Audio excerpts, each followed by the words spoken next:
A homeless man walked past a luxurious mansion every day until one day he saw his brother, who had been missing for 10 years, in the window. Brothers Manuel and Luis Cabello had been inseparable since birth. They were twins, and everyone noticed their special bond from an early age. It seemed that the boys understood each other without words. The brothers were always interested in each other and never bored. They shared a room and toys, and if one of them was sad, the other would immediately start comforting him. Manuel and Luis lived in a small picturesque town at the foot of the mountains. Their parents, Pedro and Maria, were simple but hardworking people. The father worked at a car wash, while the mother took care of the household and grew vegetables that she sold at the market. Manuel and Luis loved adventures. When they were 6 years old, they began exploring the area around their house, which was on the outskirts of town. The brothers would crawl through a hole in the fence and wander through a vast field that stretched all the way to the forest. They built shelters out of branches, gathered bouquets for their mother, and raced each other. Every day was filled with new adventures. One day, near the forest, they found an old abandoned mill. Inside, someone was singing loudly. At first, Manuel and Luis were a bit frightened. They thought it might be a ghost. From their old grandmother, who used to visit them on weekends but had since passed away, they had heard many stories about ghosts, the dead, and spirits dwelling in the mountains, by the river, and in the forest. However, the voice coming from the mill was very cheerful and lively, so the brothers decided it couldn't belong to the other world. They bravely entered and saw a little girl about their age. She had curly hair tied into tight pigtails and large brown eyes that looked at the brothers with surprise and curiosity. The girl was sitting by the window, brushing the long blonde hair of her doll. "Who are you?" Manuel asked the girl. "My name is Gabriel," she replied with a clear voice. "But friends and family call me Gabby." The brothers introduced themselves. "Nice to meet you," Gabby said politely, continuing her task. "What are you doing here?" Luis asked shyly. He had never interacted with the opposite sex before. "I live nearby," the girl said. "And I often come here to play house." "This is a nice place," Manuel said. "Luis and I want to play here too." Gabby shrugged and replied, "Why not? I don't mind. But we need to become friends." Manuel and Luis looked at each other. "Why not?" Luis said with his eyes, and Manuel nodded. "We agree to be your friends," Manuel declared. Gabby smiled happily. From then on, the boys and the girl became an inseparable trio. They met every day at the old mill and invented the most unusual games. The brothers decided to turn Gabby's house into a secret base that no one else should know about. They brought their treasures there, old coins their uncle had brought from various countries, colorful stones, and even a rusty compass they had once found in the garden. Gabby brought smooth-colored glass pieces and seashells she had collected at the shore when she went to visit her cousin at the sea. After meeting Gabby, the boys' lives were filled with even more joy and interesting moments, but eventually, it was time for them to go to school. Their aunt was a teacher at a school that was quite far from their home. Manuel and Luis's mother wanted them to attend there, and their father drove them to school every day in his truck. Gabby, on the other hand, went to the local school. Their meetings at the mill became less frequent because the kids had to do their homework. However, their friendship did not dissolve. They still spent every weekend together. At school, Manuel and Luis always sat at the same desk and helped each other with their homework. Luis was more calm and thoughtful, enjoyed reading books and writing essays. Manuel, on the other hand, was active and outgoing, liked sports and acting. The brothers always supported each other whenever one of them faced difficulties with their studies. Manuel helped Luis train his muscles, and in turn, Luis checked Manuel's essays for mistakes. As the kids grew up and made new friends, they never forgot Gabby. For several years, they continued meeting at the old mill and coming up with new fun games. Manuel and Luis felt that the girl had become almost like a sister to them. But then everything changed. A fire broke out at the mill, and the kids could no longer play there. Manuel and Luis didn't know where Gabby lived and were very sad about losing their close friend. "We have to find her," Manuel said one evening. "I miss our games." "If you're talking about Gabby, then you're right," Luis agreed shyly. "I also keep thinking about her. Let's ask Dad to take us to the local school. Gabby goes there. Surely, we'll find her easily." "You're a genius," Manuel exclaimed. He always suspected that Luis was smarter than him. The next day, they asked their father to take them to the local school, and he agreed. The brothers watched the window with anticipation and worry, wondering if they would be able to find Gabby. At the unfamiliar school, they quickly managed to find the girl. During recess, she was strolling near the main entrance. The brothers didn't immediately recognize her in her strict school uniform. "Is that really our Gabby?" Manuel whispered. "Yes," Luis nodded. His face was tense and even a bit frightened. "Go talk to her." "Why me?" Manuel asked in surprise. "I don't think I can talk to her," Luis confessed shyly. "Okay," his brother nodded. "I'll do it." He boldly approached the girl and touched her hand. "Hi, Gabby," he said, looking her in the eyes. She flinched and, glancing at the boy, looked away. "Don't you recognize me?" Manuel asked in astonishment. Gabby shook her head silently. "But how?" "I'm Manuel," the boy exclaimed. Gabby threw a quick glance at him, which Manuel caught as a sign of sadness, and turned away. "I'm sorry," the girl whispered faintly. "Now that the mill is gone, everything can't be the same. You'd better go." Manuel couldn't believe his ears. Did Gabby really say that? Was their friendship really over? He turned around, feeling his knees tremble, and walked back to his brother. "What did she say?" Luis asked anxiously. Manuel frowned at his brother and remained silent. Luis understood everything without words. "Let's go home," Luis said courageously and started leading Manuel away. Now they were alone again. Gabby was no longer their friend. Fortunately, the atmosphere in the boys' family was always friendly and supportive. Every Sunday for lunch, the family gathered together around the big table. Maria cooked her men's favorite dishes, aromatic seafood paella and chocolate cake for dessert. After lunch, Pedro told his sons and wife stories about his childhood and adventures from his youth. He had traveled a lot when he was younger. In the evenings, their father read books to the boys and told them legends about distant lands. Manuel and Luis listened to Pedro with bated breath, and the loss of their friend no longer affected them with the same pain. 5 or 6 years passed. Manuel and Luis were 14 years old. They began to frequently attend concerts and dance events for students at the local club. One day, there was supposed to be a poetry evening, and Luis was determined to attend it. Manuel thought that listening to poems all evening would be boring, but he found out that there was a soccer match nearby at the stadium, so he agreed to go. Their father drove them to the club and promised to pick them up in the evening. The brothers waved goodbye to Pedro and then parted ways. Luis went to the poetry evening, while Manuel went to watch the soccer match. When Luis entered the hall and took his seat, he was enchanted by the magical atmosphere created by the organizers. They had hung golden garlands and lanterns above the stage and decorated the walls with foil stars. Luis looked around. Unfortunately, there were very few people in the hall. Almost no one is interested in poetry, the boy thought with a sigh. Maybe that's for the best, he whispered to himself. No one will make too much noise and disturb others from enjoying the beautiful lines. At that moment, another audience member entered the hall. Seeing her, Luis flinched in surprise. It was Gabby. She was wearing a white dress with puffed sleeves, to which she had pinned a brooch in the shape of a soft pink peony. Her sandals were also pink, and she held a small beige handbag. Gabby's hair had grown and now fell in a free wave almost to her waist.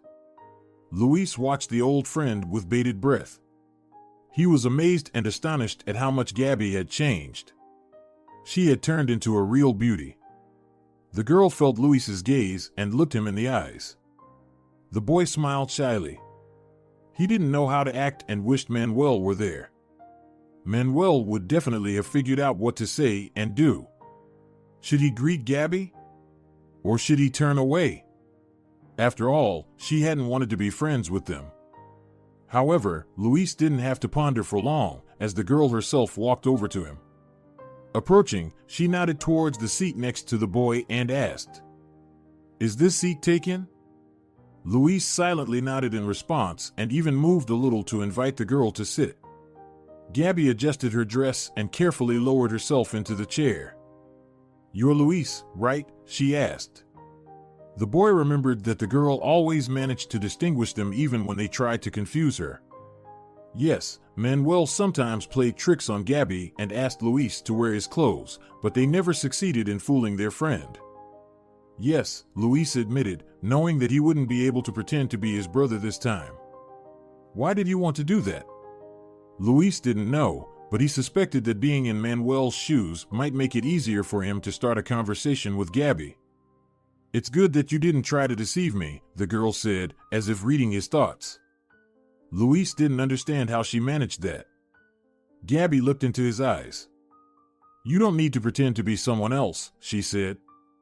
"Just be yourself." Hearing this, Luis felt himself relaxing. "How did you guess that I'd like to be Manuel for a moment?" he asked. Gabby smiled. "I know you well," she replied. "We were friends, after all. And it seems that nothing has changed in all this time." Luis shook his head. "But you," he said, marveling at his own boldness. "What about me?" Gabby raised an eyebrow in surprise. "You've changed," Luis concluded. "You've become so beautiful." Gabby blushed. "Thank you, Luis," she whispered and, blushing, took his hand. The boy flinched, feeling as though an electric charge had passed through him. "I missed you so much," Gabby confessed softly. Luis didn't have time to respond. The lights in the hall went out, and the host of the evening appeared on stage. He warmly greeted the audience and invited the first poet to the stage, who was expected to captivate everyone with his lyricism. The evening, full of enchanting poetry, was magical, and Gabby did not let go of Luis's hand for a moment. When they left the club, the boy was still under the impression and didn't immediately remember that he had agreed to meet Manuel at the entrance to the stadium. "Luis, I'm really sorry for how things turned out," Gabby said. "I truly regret that I ruined our friendship." The boy looked her in the eyes. "I understand," he replied quietly. At that moment, he heard some laughter. Turning around, he noticed a group of boys about their and Gabby's age nearby. "A couple of lovebirds," they shouted. "They're going to start kissing now. Come on, Gabby, show us what you've got." Gabby blushed and covered her face with her hands. "Who are they?" Luis asked. "My classmates. They always tease me." Luis knew he needed to protect the girl, but didn't know how to do it. He had a lump in his throat, making it hard to say a word. The boys continued to taunt Gabby, and anger grew inside Luis, but he couldn't let it out. Fortunately, at that very moment, he heard a familiar voice. "What are you bothering her for? How dare you speak about her like that?" Luis turned around. Manuel was approaching quickly. His face was twisted with anger, and his fists were clenched. "Manuel," Gabby gasped quietly, opening her eyes for a moment. "I'm scared." But there was no need to fear for Manuel. He knew how to stand up for himself, and although there were more boys mocking Gabby, they immediately sensed that they were facing a tough and strong opponent. "And what do you care about her?" one of them challenged. "Maybe they're both planning to marry her," another one laughed, and at that moment, he felt a powerful punch in the jaw. Manuel didn't wait or plead. He knew that only strength could put the bullies in their place. "Hey, he's fighting," someone shouted. A scuffle broke out. The boys pounced on Manuel from all sides. Gabby screamed. Luis knew he needed to help his brother, but didn't know how to fight. Fortunately, at that time, their father arrived at the stadium. "What's going on here?" he shouted, jumping off the truck step. "Let go of my son." He quickly stopped the fight and made the boys leave. Manuel was holding his nose, which was bleeding. Luis looked anxiously at his brother, while Gabby was crying. "I'm sorry, Senor Cabello, it's all my fault," she said softly. "Who is this girl?" Pedro asked sternly. "Our old friend Gabby," Luis replied. "Remember, we used to visit her school." Their father nodded. "We need to go home," he said, handing Manuel a clean handkerchief. "But we can't leave Gabby," Luis protested. Pedro gave the girl a stern look and quickly said, "Get in the truck bed. We'll take you home." With that, he headed to the cab. Luis glanced at Gabby's outfit and ran after his father. "No, Dad. Let me ride in the truck bed." Pedro looked at his son with an evaluating gaze, then looked back at Gabby, his eyes showing disapproval. However, he didn't argue. "Do as you wish," he said simply. Pedro got into the driver's seat, with Gabby and Manuel sitting next to him, the latter pressing the handkerchief to his face. Luis climbed into the truck bed. On the way home, Gabby kept glancing at Manuel. When they reached her gate, she whispered thank you to him and jumped down. Luis wanted to get out and hug Gabby goodbye but didn't have the courage. When they got home and went up to their room, Luis dared to ask Manuel, who had laid down on the bed without undressing. "When you were next to Gabby." "What?" Manuel asked, surprised. Did she hold your hand?" Luis ventured to ask. Manuel only shook his head in response. Luis sighed with relief. "Seems like she likes me," he thought. "Aren't you going to ask how the match went and who won?" Manuel asked sulkily. Luis perked up and was about to open his mouth, but realized he wasn't interested at all. "Gabby came over to me," he mumbled instead. Manuel snorted. Luis realized he was jealous and decided not to say anything more. "Why did she choose me?" the boy thought to himself. "Manuel is much braver." All night, Luis dreamed about Gabby. The following week, they met again at the club. This time, Luis and Manuel went there to watch a documentary about New Zealand. Gabby looked charming again. She wore a blue denim sundress and a pale pink blouse. Luis didn't dare to look her in the eyes, but carefully examined her outfit from beneath lowered lashes. "She's beautiful again, like a fairy," the boy decided. Neither the boys nor Gabby had tickets yet, so they bought 3 seats together.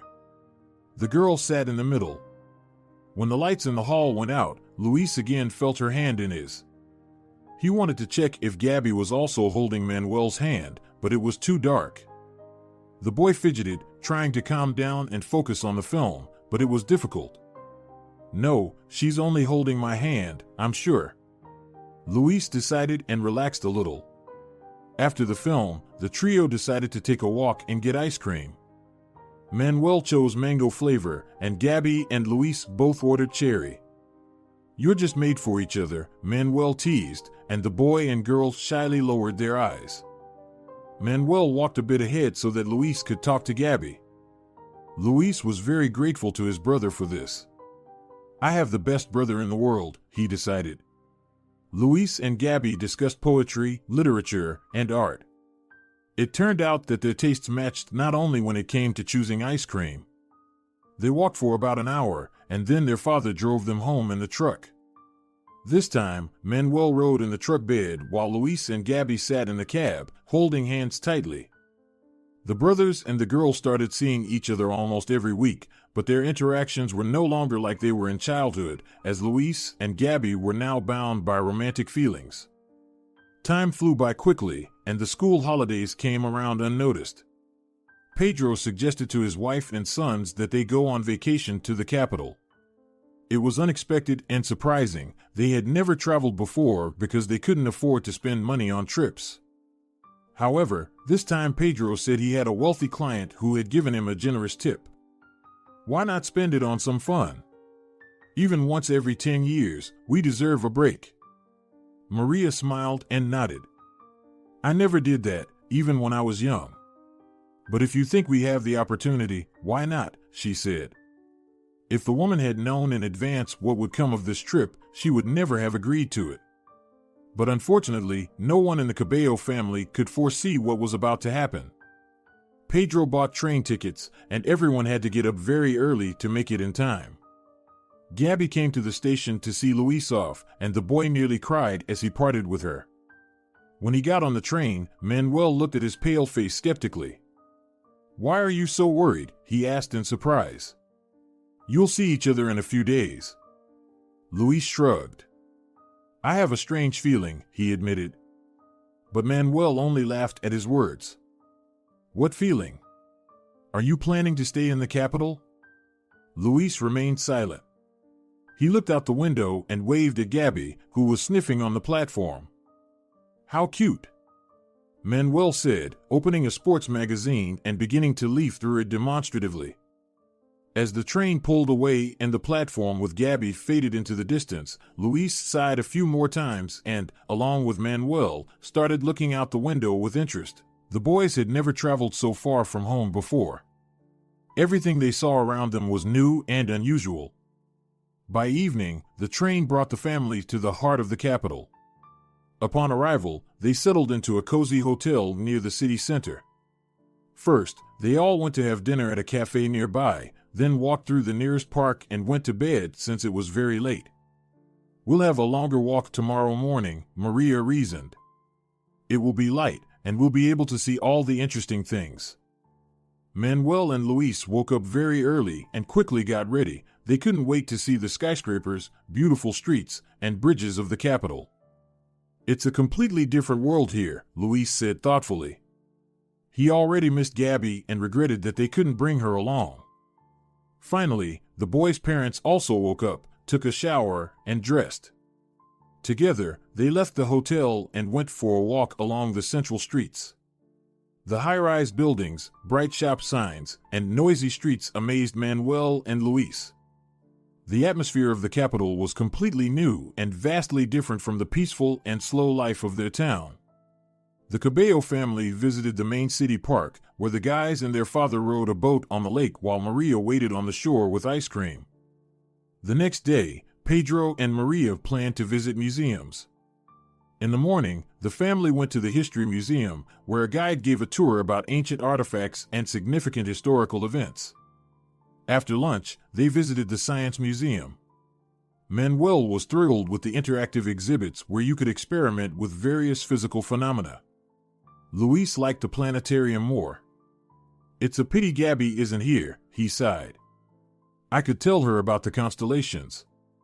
On the third day, the family went to the theater.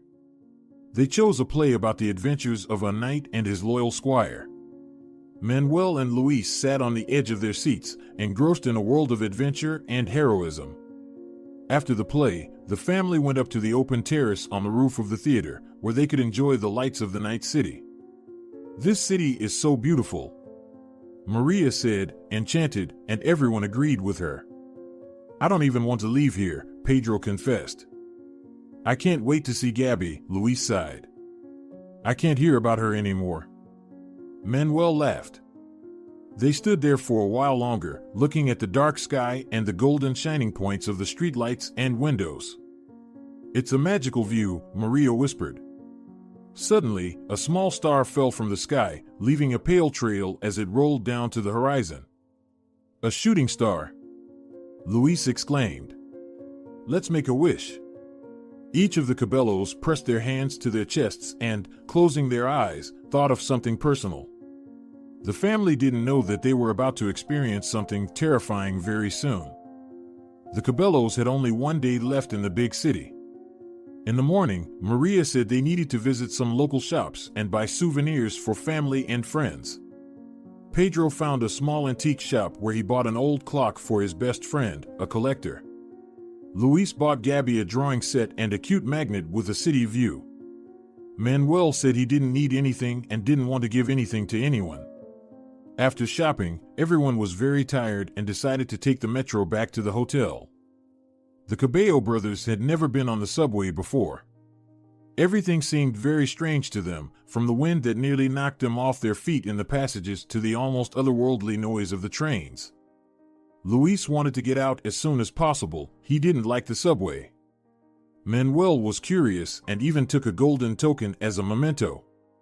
However, he too would have preferred to be above ground. An obscure anxiety had seized his mind, and he didn't know how to shake the feeling. Maria also looked very pale. "I don't feel well here," she admitted. "We should have taken a taxi," Pedro replied, looking at Maria with concern. They boarded the train, hoping that their underground journey would soon end. However, their hopes were in vain. At some point, a strange smell emerged from somewhere, and the train was jolted by a sudden explosion. Smoke filled every available space. People were coughing and pushing, trying to squeeze their way out. Heart-wrenching screams and moans filled the air. When the explosion occurred, Manuel lost consciousness for a moment from the strong jolt, and when he opened his eyes, his family was no longer nearby. The boy tried to wipe his tear-filled eyes, but nothing helped. For a moment, he even feared he was blind, but it was the thick smoke that made people feel like blind kittens. Many tried to find their loved ones, wandering back and forth through the car and bumping into lifeless bodies. Manuel called out for Luis and his parents, but it was all in vain. They seemed to have vanished without a trace. The boy despaired. He thought it was just a bad dream that had come to him just before dawn. If he only opened his eyes, he would see Luis peacefully sleeping in the next bed. But no matter how much Manuel pinched his arm, the nightmare didn't end, only becoming more real. Eventually, the boy realized that there was no other reality left for him. All he now knew was that he had survived a terrible disaster, and his loved ones were missing. He was growing weaker from the lack of air, choking on smoke and unable to think clearly. The only thing he wanted was to lie down on the floor and forget. He didn't want to live in a world where he was the only one left from his family. At the same time, a thought kept flickering at the edge of his consciousness that Luis and his parents might also be looking for him. He had to get out. Manuel mustered his last strength and tried to find the way out of the car. He managed to do so. Then the boy simply followed the indistinct and blurred silhouettes of unfamiliar people. Thus, he found himself on the street, where the noise was unbearable. Cars were honking, sirens were wailing, and people were shouting. Manuel covered his ears with his hands and looked around for his family. However, he was surrounded only by unfamiliar faces. Manuel wanted to howl, but he gritted his teeth with all his might. "It's not the time to cry," he told himself. "You have to find them." He was almost out of strength. Manuel suddenly realized that he might be injured. He felt terribly weak, his stomach was churning, and his head was pounding with pain. However, he stubbornly continued to wander up and down the street, where the injured were sitting and lying. Manuel called out the names of his loved ones and stared painfully at faces, but he didn't find anyone. When night fell, the boy was completely exhausted. He was hungry and thirsty. Leaning his back against the wall, he closed his eyes and slid down, burying his face in his knees. "Boy, are you feeling unwell?" someone asked above his ear. Manuel struggled to open his eyelids. A caring and worried face of a young woman was looking down at him. She seemed to be wearing a nurse's white coat. Manuel barely nodded, realizing that his tongue wasn't working, his mouth was completely dry. "You need help," the woman said and turned away from Manuel for a moment to call someone. "Please don't leave," the boy silently pleaded. "Please don't leave me alone." He didn't see that two strong men with stretchers were already hurrying towards him. They placed their load on the ground and carried the boy together. As soon as Manuel's head touched the stretcher, he immediately lost consciousness. He woke up in a hospital with white walls and a ceiling. Somewhere nearby, machines beeped. A nurse in a white coat was sorting through medications on a table. "Am I injured?" Manuel asked in a hoarse voice. The nurse turned to him and smiled, looking at the boy with friendly eyes. "No, dear," she replied. "But you're severely exhausted and under stress. So, you'll need to stay here for a few days. Manuel tried to get up. But my parents and brother are waiting for me. We're supposed to leave for home tomorrow. Now the nurse's gaze was filled with pity. I'm sorry, but you've been here for a few days already, and no one has been looking for you. I'm very sorry. The nurse's words hit Manuel like a hammer. The boy slumped back onto the pillow. So, they didn't survive, he thought bitterly. His family, his mom, dad, and Luis, had died. Manuel closed his eyes, wishing only to fall asleep quickly to forget what had happened, even if just for a while. A few more days passed. No one came to see Manuel. The boy was getting better every day. He often stood by the window, looking at the gray skyscrapers, and cursed the day he had agreed to go to the capital. Everything that had happened before this white hospital now seemed like a dream. When Manuel had fully recovered, people in uniform came and, without telling him anything about his family, took the boy to an orphanage. He understood that they didn't want to traumatize him, but the silence was even worse. In the orphanage, Manuel couldn't sleep. He found it impossible to settle down due to worry and frustration. The only thing the boy could think about was his escape plan. Manuel was determined to escape from the orphanage and return home. I can live on my own, he thought. Besides, I need to find Gabby and tell her everything. She must be very worried about Luis. It took several months for Manuel to execute his plan. He escaped when a truck with supplies drove into the orphanage grounds. The boy hid in the truck bed and managed to leave the orphanage unnoticed. As he sat behind the empty crates, he remembered his father's truck. Tears silently streamed down the boy's cheeks, but he didn't notice them. Manuel wandered through cities without money for a long time until he finally returned to his hometown. However, he was met with disappointment. Relatives had sold their house, believing that the entire Cabello family had died in a subway explosion. The boy could do nothing. His uncle and aunt offered him to live with them, but Manuel was too proud. You had no right to do what you did, he shouted at them. You should have had hope. His uncle and aunt looked at the boy with regret. He spat bitterly at his feet and walked away. From then on, Manuel lived on the streets, scavenging for scraps of food around the city. He knew that if he returned to the capital, he could find a job and improve his situation, but he did not want to leave his hometown. He still hoped for a miracle. At night, he dreamed of his parents and Luis. They were alive, searching for him, and at the end of the dream, they always found him.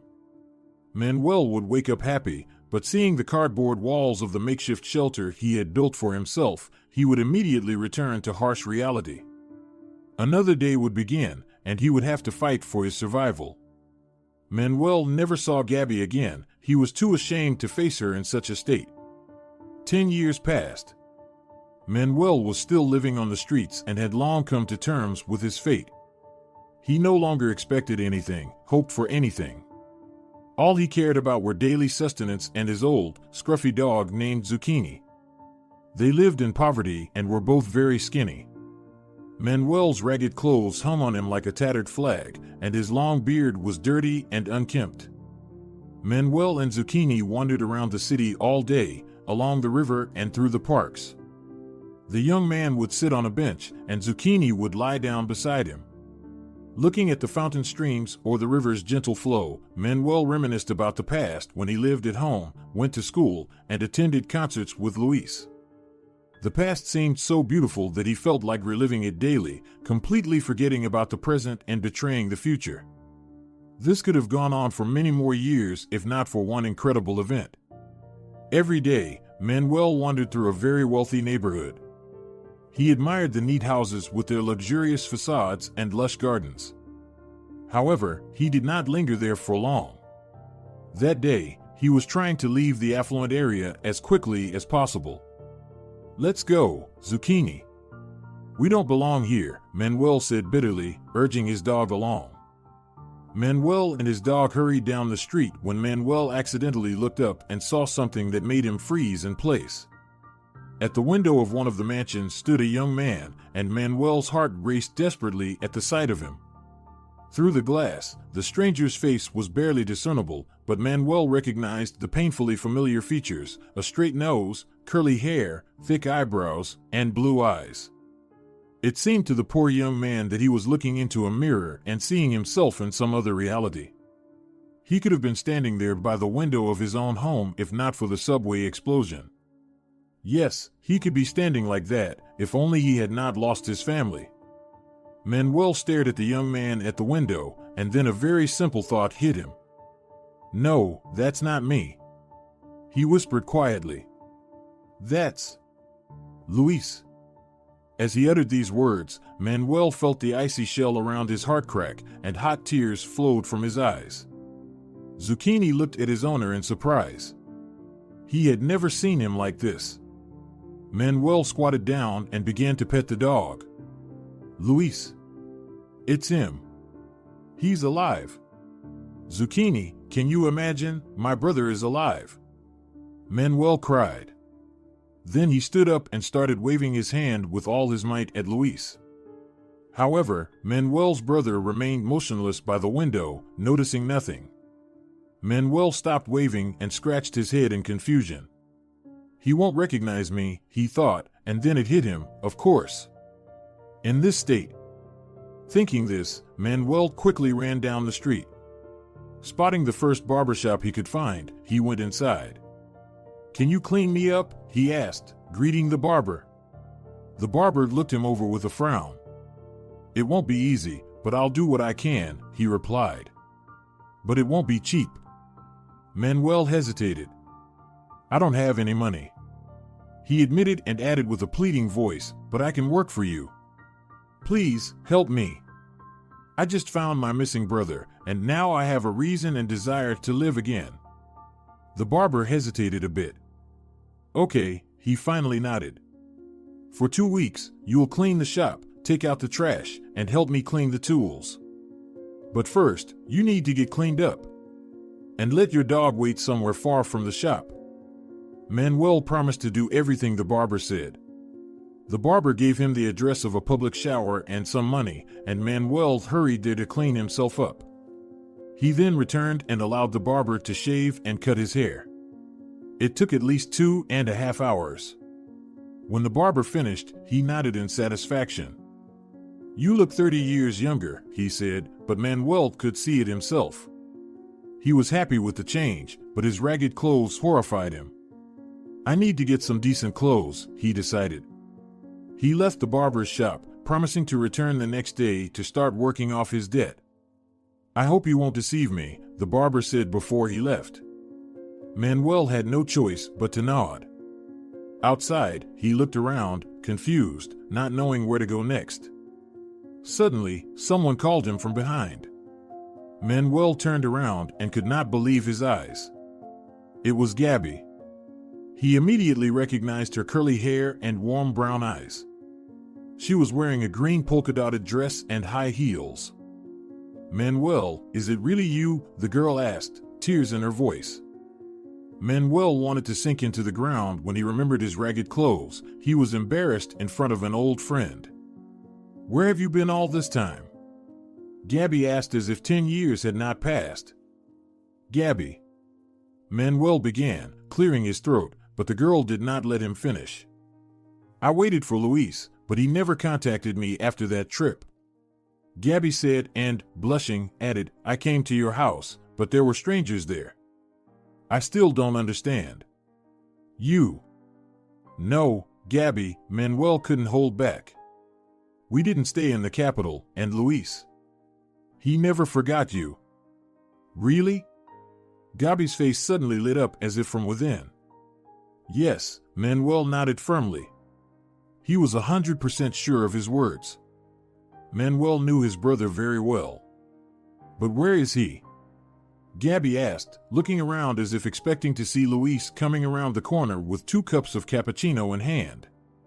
Then she turned her gaze back to Manuel and asked in surprise, "And why are you wearing these rags?" Gabby was asking too many questions, and Manuel was completely at a loss. "Gabby, I don't have time to explain. But you're right, I need proper clothes. If I get them, we'll head straight to Luis. Let's buy you something, Gabby suggested simply. Manuel felt awkward accepting this gesture from her, but he was afraid of missing his brother. What if he was just visiting the mansion? They needed to hurry. Manuel and Gabby went into the nearest men's clothing store and bought everything necessary for Manuel to change into. Now let's run, he said as they left the store. Grabbing the girl's hand, Manuel hurried up the street towards the wealthy district. He remembered the mansion where he had seen Luis through the window. Reaching the door, Manuel rang the bell. Does Luis live here? Gabby asked in surprise, but Manuel didn't have time to answer. The door opened, and an old maid appeared on the threshold. How can I help you? She asked and then gasped when she looked at Manuel. So I wasn't mistaken, the young man thought. There's a young man living in your house who looks very much like me, right? He asked. The old woman nodded, her astonished gaze fixed on Manuel. I'm his brother, Manuel admitted. We lost each other 10 years ago. I thought he was dead. Can I see him now? Gabby looked at Manuel with wide, astonished eyes, but he didn't take his eyes off the old woman. She nodded in response and allowed them to enter. Mr. Luis is in the living room, she said. I'll show you the way. Manuel followed the woman quickly, and upon entering the room, he saw his brother sitting on the sofa. Gabby followed him and gasped. Luis was sitting, leaning back against a cushion, staring straight ahead with unseeing eyes. Manuel and Gabby simultaneously realized that he was blind. Marta, who is it? The young man asked anxiously, as if he sensed that the visitors were of great significance to him. It's your brother, Mr. Luis, the maid replied quietly. The young man cried out in astonishment and jumped up from the sofa. Brother? Manuel, is that you? Manuel, tears streaming down his cheeks again, approached his brother and hugged him around the shoulders. Yes, Luis, it's me. I'm here. And I won't leave you again, he said. So you're alive? Luis exclaimed, pulling his brother closer. And I mourned for you all these years. As did I, Manuel whispered. He suddenly remembered Gabby and, pulling away from his brother, said, And I didn't come alone. Luis became anxious again. Who's with you? Mom? Dad? Are they alive? Manuel gestured for Gabby to come closer. No, there's someone else, he whispered and stepped back to the door. Gabby approached Luis and gently took his hand. She was trembling all over. Luis, it's me, she said quietly. Gabby. Luis immediately recognized her. You came. I didn't believe it. I waited for you all these years. I hoped so much for this meeting, Gabby said through her tears. Luis sighed deeply. And I've been here all this time. In my own darkness, he said bitterly. Gabby squeezed his hand tighter. You're not alone anymore, dear, she whispered. But how did you end up here? Manuel asked cautiously. In this wealthy mansion. Let's sit down, and I'll tell you everything, Luis said. They all sat on the sofa, with Manuel in a chair. I don't know if this is a rich house or not. What matters to me is that its owner always treated me like his own son. The explosion in the train car threw me against the wall, and I hit my head, losing my sight forever. Mr. Martinez, who owns this house, helped me out and thus saved my life. He tried to find your parents and you, Manuel, but he was unsuccessful. Unfortunately, Mr. Martinez died a year ago. He had no children, and he left the house to me. Gabby and Manuel were amazed and astonished by Luis's story. It's wonderful that there are such kind people in the world, the girl whispered, and Luis nodded in agreement. From then on, the three of them lived in Mr. Martinez's mansion. Luis, with Gabby's help, wrote 4 books, one of which became a bestseller. Manuel worked off his debt with the barber and then became his apprentice. He learned the trade and later decided to become a colorist. Earning a reputation as a professional, Manuel moved to the capital to work. Luis and Gabby got married. They built a wonderful family and were expecting the birth of two beautiful twin